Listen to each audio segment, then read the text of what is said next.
Mga kababayan, nanginginig na raw sa takot si Ngiwi Jr. sa ating uniformed men. Kaya nga agad ang tanong ko sa inyo ay kaya ba niyang suhulan, i-bribe, or silawin sa pera ang men in uniform, hindi ba? Well, may iilan siguro na lalo na yung mga sakim talaga at ganid, 'di ba, na matutuwa sa mga bribe na ito, sa mga suhol or whatever this is. Okay, pampaano, pampalubag loob at para huwag magalit ang men in uniform. Pero yun nga po, one of the Marines nag-testify na nga sa Senate at balita ko nawawala raw yan si Orly Gutesa, right? Na sinabi niya na siya ay dating aide ni Zaldico at nagde-deliver siya ng mali-maletang pera na ang codename nila ay basura dyan sa Aguado compound.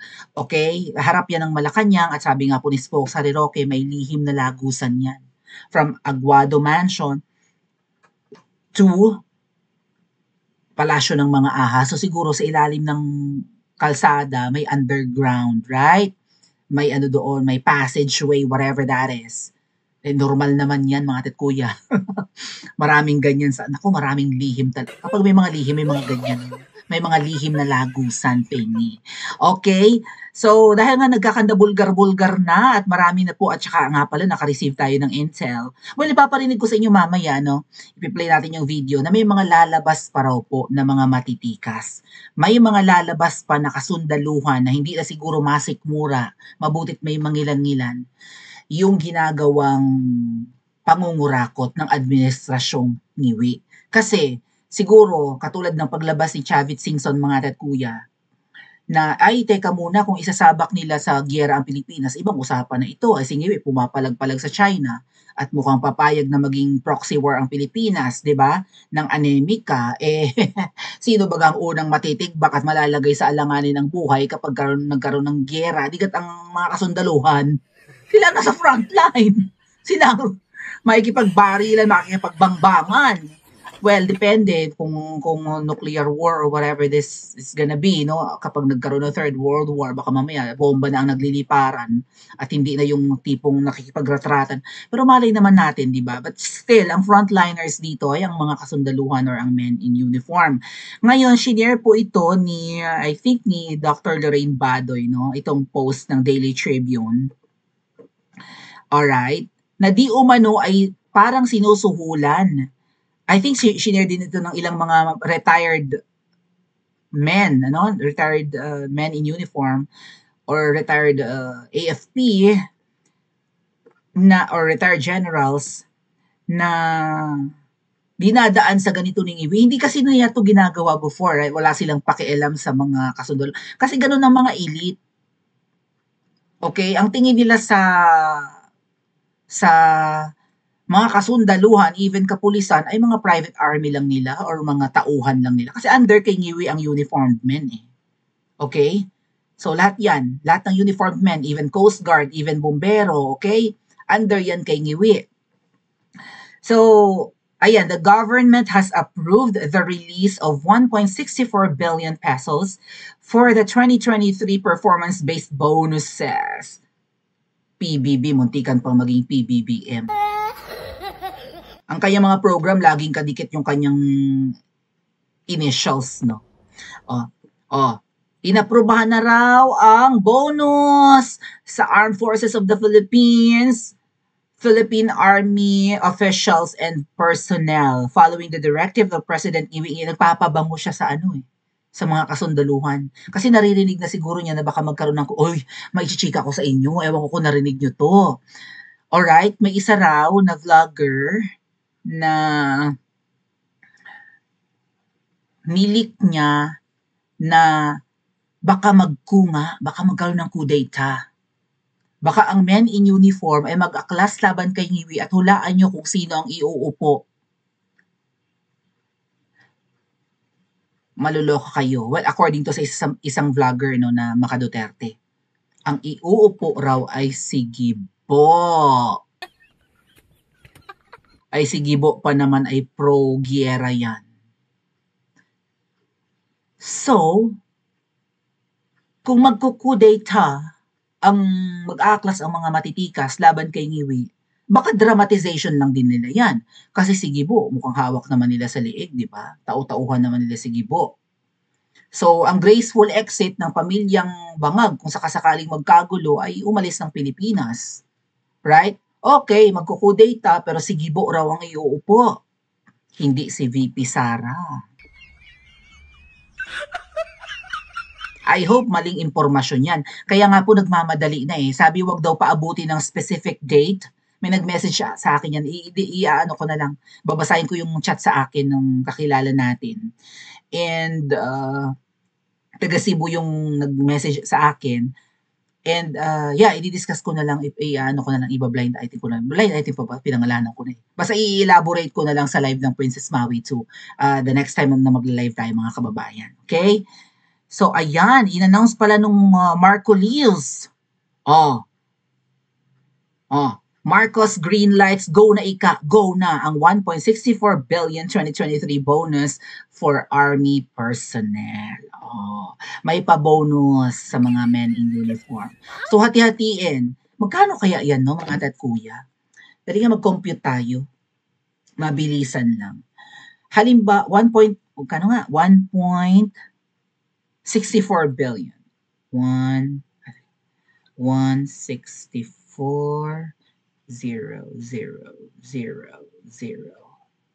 16 million.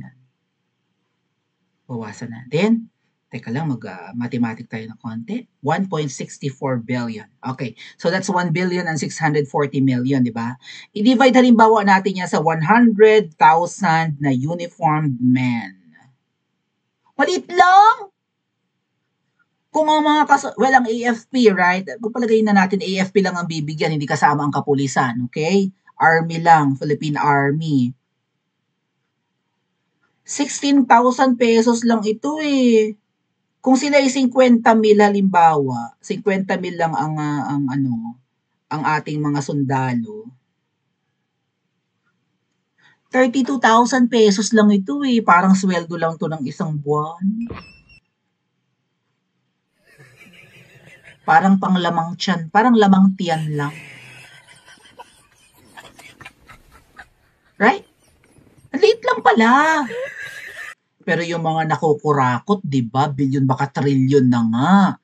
So, para hindi mag-aklas ang kasundaluhan, meron silang paganyang bonus. Yung mga 30 mil nga lang yan.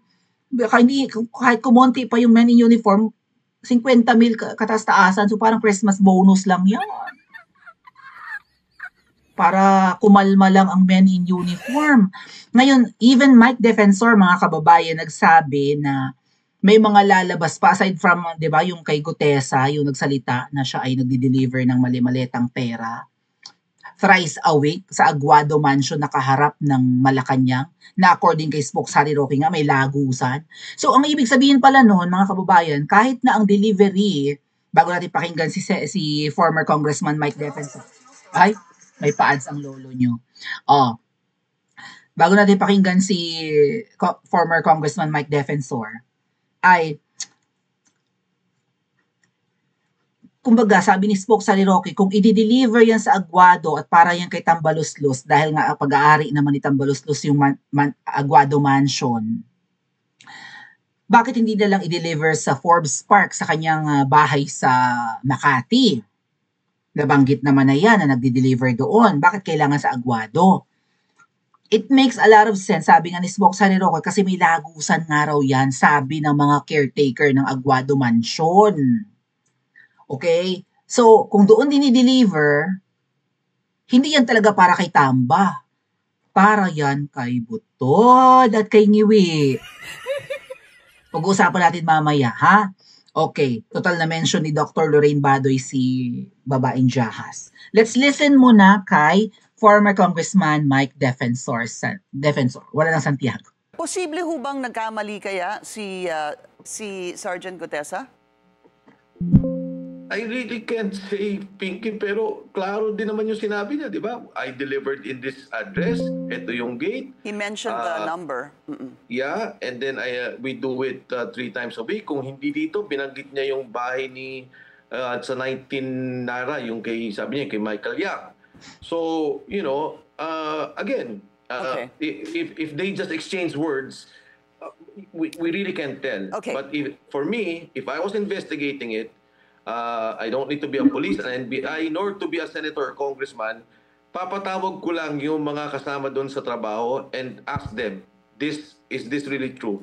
You already have your facts. One last question, sir. Is there anyone else? Have you spoken to anyone else that is willing to corroborate the statement of Sergeant Gutesa?